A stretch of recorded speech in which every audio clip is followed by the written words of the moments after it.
Shraddha Kapoor, one of the most loved Bollywood actresses. And Instagram में सबसे highest following किसकी है अगर फीमेल्स में, तो वो है श्रद्धा कपूर। ग्लोबली विराट कोहली एंड प्रियंका चोपड़ा के बाद she is the third most followed Indian on Instagram. इनके इंस्टाग्राम पोस्ट से तो यही लगता है she is very sweet, chill and थोड़ी घरेलू टाइप की हैं।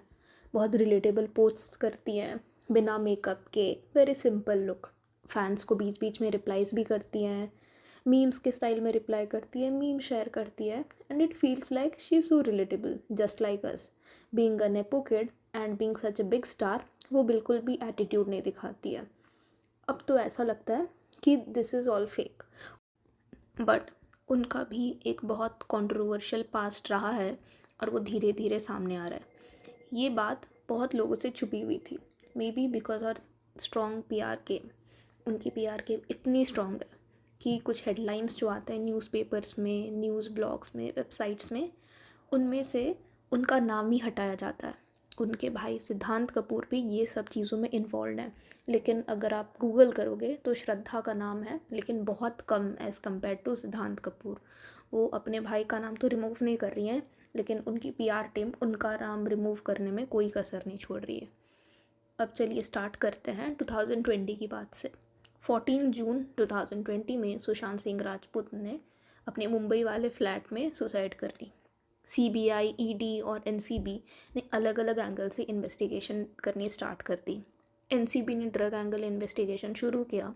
उसमें से सुशांत के व्हाट्सएप चैट्स और स्टेटमेंट के बेसिस पर NCB ने बॉलीवुड में ड्रग्स का सप्लाई और यूज़ करने का एंगल देखा। काफ़ी सेलिब्रिटीज़ को समन किया गया, दीपिका, सारा अली खान, श्रद्धा। अब उसमें क्या हुआ कि NCB ने श्रद्धा कपूर को ऑफिशियल समन भेजा। उनसे कुछ सवाल पूछे गए कि क्या वो सुशांत के साथ पार्टीज़ में गई थी, क्या वहाँ ड्रग प्रेजेंट थे और क्या उन्होंने खुद ही ड्रग कंज्यूम की। हाँ, वो सुशांत के साथ पावना फार्म हाउस में गई थी, ये उन्होंने रिवील किया।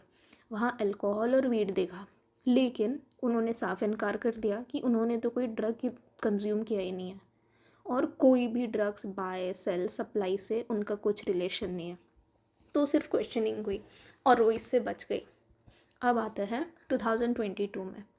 अब उनके भाई पकड़े गए थे बेंगलोर में, जब बेंगलोर में एक रेव पार्टी पे रेड पड़ी थी। सिद्धांत कपूर रेव पार्टी में प्रेजेंट थे। पुलिस ने बोला उनका ड्रग टेस्ट पॉजिटिव आया। MDMA और मैरिजुआना जैसे ड्रग्स में उनको पॉजिटिव पाया गया उनके ब्लड में।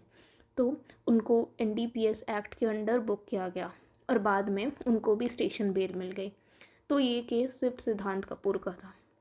लेकिन फिर 2024-25 में एक बहुत बड़ा 252 करोड़ मेफेड्रोन का ड्रग सिंडिकेट केस सामने आता है। मार्च 2024 में मुंबई पुलिस के एंटी नार्कोटिक सेल ने 126 किलो मेफेड्रोन सीज़ की और वो सीज़ किया गया महाराष्ट्र के सांगली डिस्ट्रिक्ट में। इससे एक लार्ज ड्रग सिंडिकेट का पता चला और इन्वेस्टिगेशन काफ़ी डीप हुई।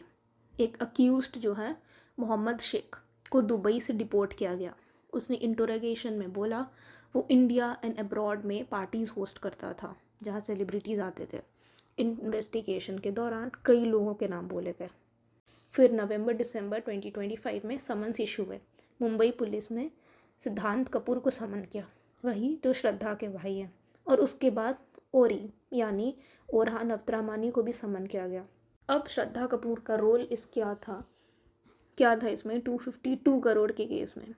कुछ अक्यूज स्टेटमेंट में श्रद्धा का नाम मेंशन हुआ, लेकिन श्रद्धा कपूर को ना समन किया गया, ना ही अरेस्ट किया गया, ना ही अक्यूज बना गया और चार्जशीट में भी नाम नहीं है।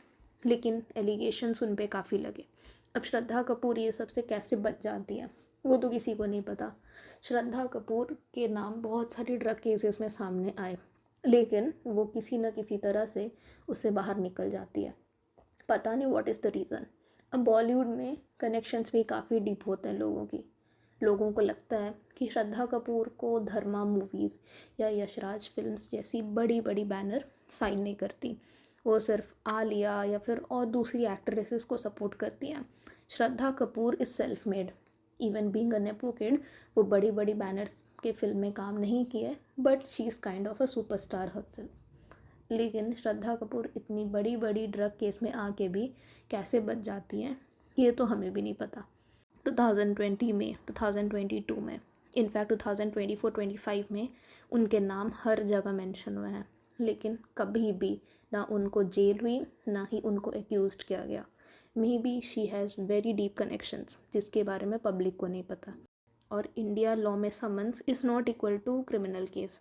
शक इसमें आता है कि वो इतनी सारी पार्टीज़ में गई है, और ये भी बोला भी है कि ड्रग्स थे वहाँ पे, और कुछ इन्फॉर्मेशन भी दिया था कि कौन सेल करता था, कौन सप्लाई करता था, but she never confirm that उन्होंने खुद ड्रग यूज़ किया। अब आप इतनी सारी पार्टीज़ में जाते हो, एंड अभी बॉलीवुड एंड दूसरे कल्चर की भी पार्टी ऐसी होती है that if you don't consume drugs वो आपको उतना इंक्लूड नहीं करेंगे and they won't invite you.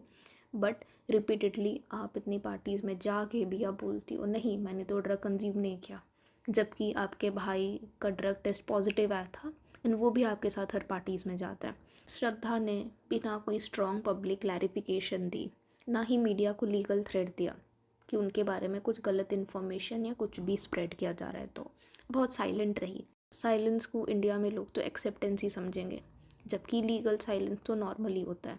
लेकिन उनकी इमेज से कंपेयर करें क्यूट, संस्कारी, गर्ल नेक्स्ट डोर, लेकिन रियलिटी में ड्रग पार्टीज़ का एक्सपोजर और उनके फैमिली मेम्बर रिपीटेडली केसेस में फंसना और बॉलीवुड के एलीट सर्कल का एक्सेस जब उनको मिलता है तो दैट इज़ समथिंग एल्स।